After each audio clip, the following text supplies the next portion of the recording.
Good evening, everybody. Welcome to Dialar's Twi'lek Tactics. Tonight, CG dropped us a kit reveal, and it is none other than Commander Ashoka Tano. Now, we already knew this character was coming from the road ahead.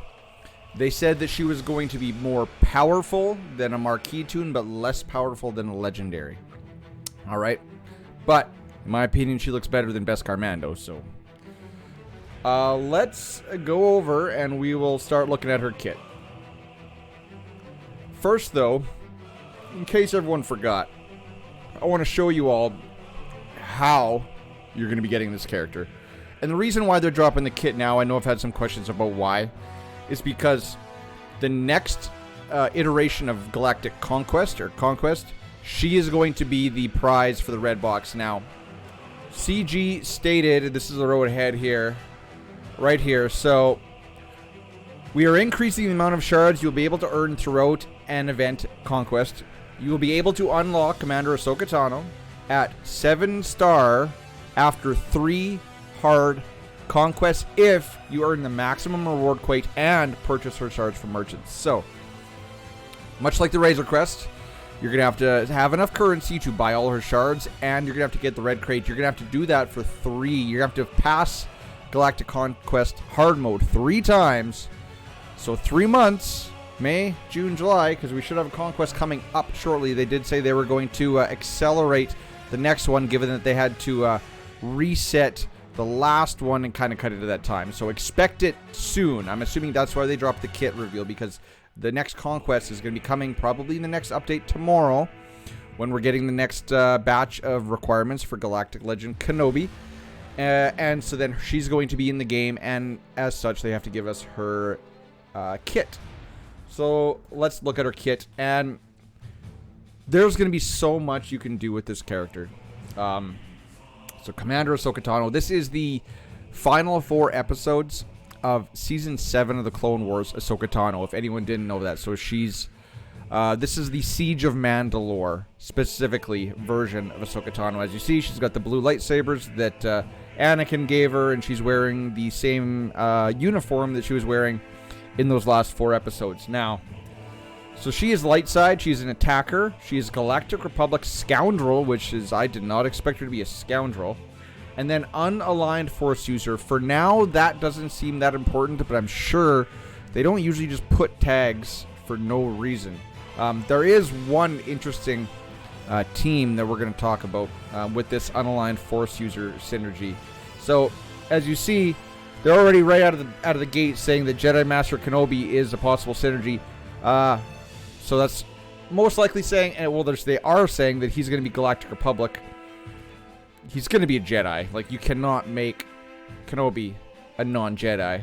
I know I've heard that theory kicking around there. No, he's a Galactic Republic Jedi, but his kit is just going to, if I had to guess, is just going to synergize with Galactic Republic characters. So, Ashoka Tano, Legendary Master of Jarkai, and Shien, form attacker who deals high damage to a single target. Yeah, she's probably going to hit real hard.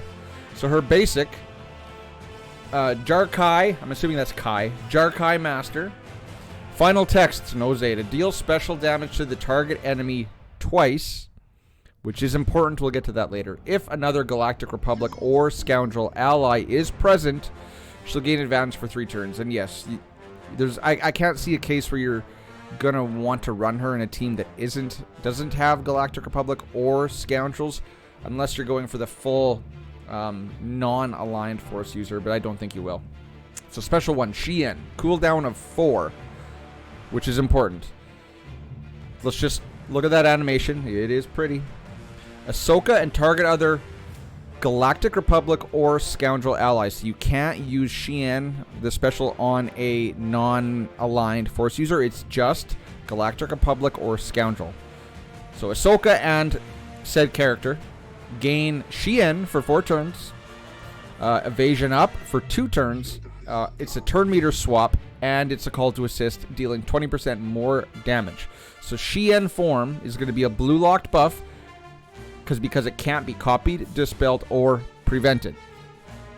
What Shien does, whenever this unit evades or attacks out of turn, now that is important, evades or attacks out of turn, Commander Ashoka Tano's Force Leap cooldown is reduced by 1 and damage is increased by 50% stacking until the next time it is used. So now, how does this read? So whenever a unit with Shien, and there's going to be 2 of them, Ahsoka and whoever she targets, whenever they evade or attack out of a turn, the cooldown is reduced and damage is increased by 50% until the next time, I'm assuming, Shien is used. So it's on a 4-turn cooldown. So that's a lot of damage stacking. That is a metric crap ton of damage stacking until it is used. And yeah, 4-turn cooldown, and Shien lasts for 4 turns, and it cannot be. So that is a permanent damage buff. Keep that in mind. So Force Leap starts on a cooldown of 8. And it's an Annihilate. It's a Zeta. Is Shien a Zeta? Shien is also a Zeta. So she's 2 Zetas. There's a Zeta on each special ability.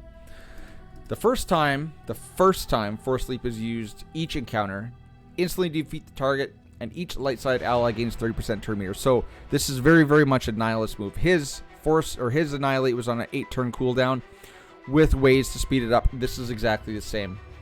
On raid bosses, call all other galactic allies to assist, blah, blah, blah, blah, blah. Okay, raid. So in the pit, you're going to want to run her with a Galactic Republic team, probably the Padme team. There's already a decent Padme team that is Padme, Snips, GK, Anakin, and Ahsoka. You could probably... Oh, I don't know who you'd want to pull out of that one. But that's probably the team that you might want to slaughter into. Or the Jedi Master Kenobi team. Deal special damage, blah, blah, blah, blah, blah. We all know that you're only going to get like 4 turns and then you're dead. So reduce this ability's cooldown by 4 because, yeah, you're going to die real quick in a raid. Yada, yada, yada. And armor shred, blah, blah, blah, blah, blah. That doesn't matter. Okay, so this one, her unique, is going to have some ramifications and some really cool synergies. So Ahsoka has 50% offense and crit damage. So you can either run her with an offensive set or a crit damage set. Whatever you have better mods for. But regardless, run a crit damage triangle. She's probably going to be that straight attacker where she's going to get crit damage from her mastery. So I'm thinking an offense set with a crit damage triangle just from this, okay? And if another light side unaligned force user, so there's a list of them, a Galactic Republic or a Scoundrel ally is present, which there better be. She also gains 50% health and defense and shares all of these bonuses with all light side allies. Now, there are dark side unaligned force users, but she's not going to share any of these stats with those dark side users.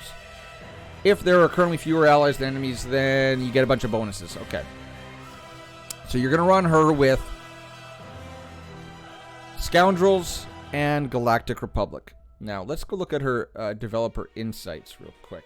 So, here are the light side unaligned force users. So, Commander Ashoka Tano, CLS, Fulcrum, Galactic Legend Ray, that's going to be the big one, and then Ray Scavenger, Ray Jedi Training, and Visas Mar. Okay, Visas Mar, I know, yeah, she's getting another tag.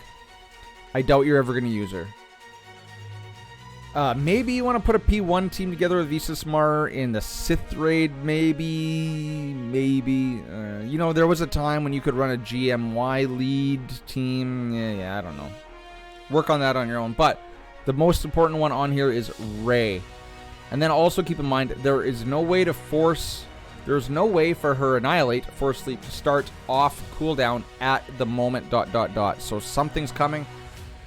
It's either going to be that next character they hinted is going to go into Conquest after 3 months, or possibly GL Kenobi. Don't know. Is there anything else? Oh, yes, right here. Commander Ashoka Tano has been added to the heroes list for territory battles, Republic, so the GO Lightside TB, which allows her basic to hit 4 times goodbye droid battalions. Yeah, because her basic hits twice, right? Deal special damage to target enemy twice, so kind of like Cam, she's going to be hitting whatever droid you tap 4 times, which is awesome. I'm thinking her with, but since she's not a Jedi, probably want to run her with the Padme team because you can split your Jedi really nicely. That's where I'm thinking it's probably going to be the best place to use her, is a Padme team, but we'll find out in 3 months. So yes, very, very cool. Very, very, very cool character.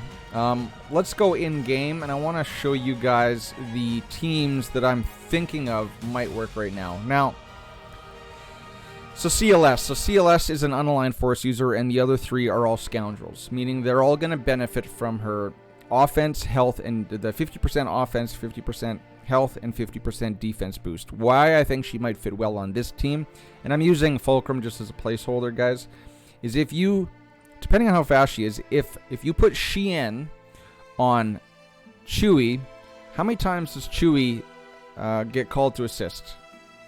Many, many, many times.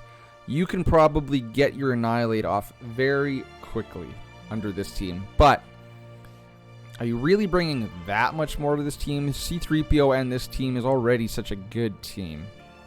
But that's how I envision using her. Put Shien on Chewie and go to town.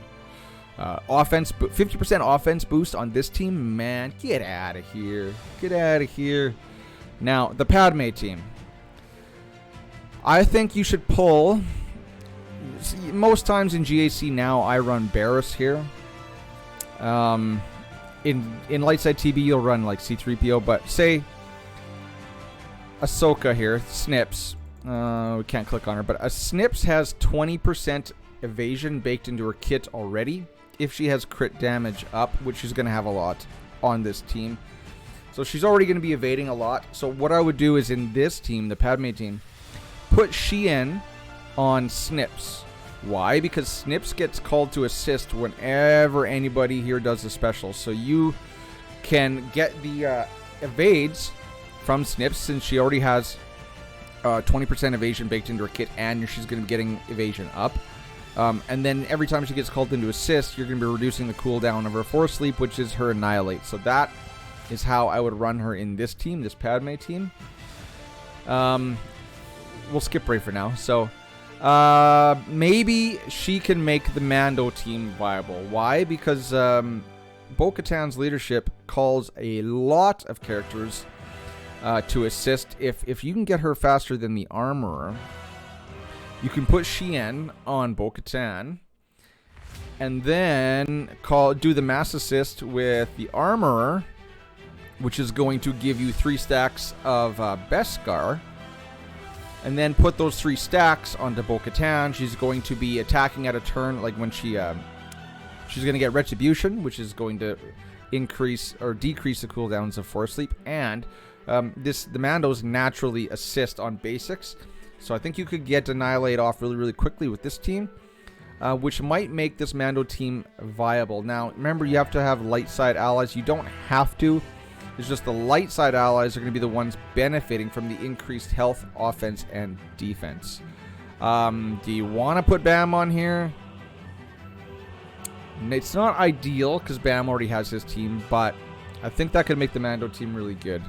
Now, this Rey team, this is going to be a nightmare in GAC and TW. Why? So, Rey is an unaligned light side Force user, which means she's going to benefit from the 50% health. So, say my Rey is 200,000 health. She's going to be getting an extra 100,000 health, which is going to be transferred through Lifeblood. Bam's going to be getting the 50% offense as well as Rey for her ultimate. Just imagine her ultimate stacked up with, and Whirlwinds just loaded to the hilt with more offense. I could see that making the C counter very, very, very difficult against this, because she's going to be hitting like a... It's going to make Galactic Legend Rey a lot better. A lot better. Also, all these scoundrels, they're getting, Queel's getting 50% health. That's going to transfer over to IG. Like, these guys are going to be just beasts. And then you got all the heals. And I think this Rey team with Commander Ashoka Tano is going to be awesome in GAC. So that is how I kind of foresee using her right now. I tried to think of the BAM team, like say BAM, Bo-Katan or Nest, and then IG and Quill and Commander Ahsoka, but there's no real assists on that team or attacks at a turn, so you're not really going to be ramping up or ramping down the cooldowns on her Annihilate. So I don't think BAM is the way to go, but if you were going to run the BAM, you could maybe forego the Annihilate and just get all those juicy offense boosts, right? So she is a scoundrel too, so she will synergize quite well with the Beskar Mando team.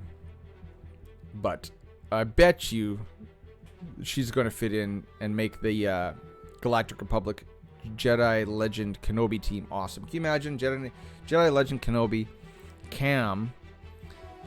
The problem is with Cam is that since Commander Ashoka Tano, or I'm just going to say Cat, since Cat is not a Galactic Legend Jedi, it nullifies a lot of the effects from Cam, and I'm thinking the way that team is probably going to go, I kind of think that if you have Cam, you're going to be able to use the GL Kenobi team to really like get all of the benefits of the extra damage from the Cam team.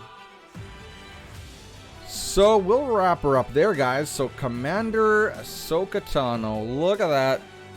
What's her model going to look like? Hopefully it looks more like old Snips and not like new Snips.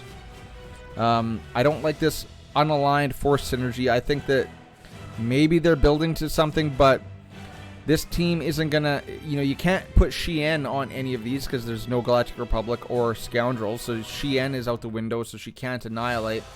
The only thing this team is benefiting from is her stat sharing. That's the only part of her kit that's baked in. And...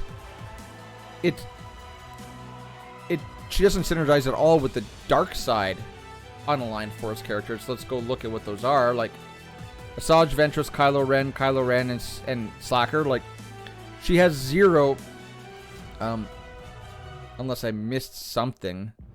No, nothing there. Nothing there. Nothing there. Yeah, no, and like light side unaligned force users. So those dark side ones gain nothing, but there's got to be something more coming for that later. So yeah, I can't wait. I bet you Conquest starts next week. We're all gonna have to get the red crate, and we are not gonna have the cooling systems or the whatever the turn meter one was called, decaying turn. I don't know if it was decaying turn meter, but it's gonna be harder, but it is doable. Very, very doable. I know good old Maurice did the whole Conquest, and he got the red crate without picking up a single cooling system to see if he could do it, and he did it quite easily. So we'll wrap her up there, guys. Hope you enjoyed that one.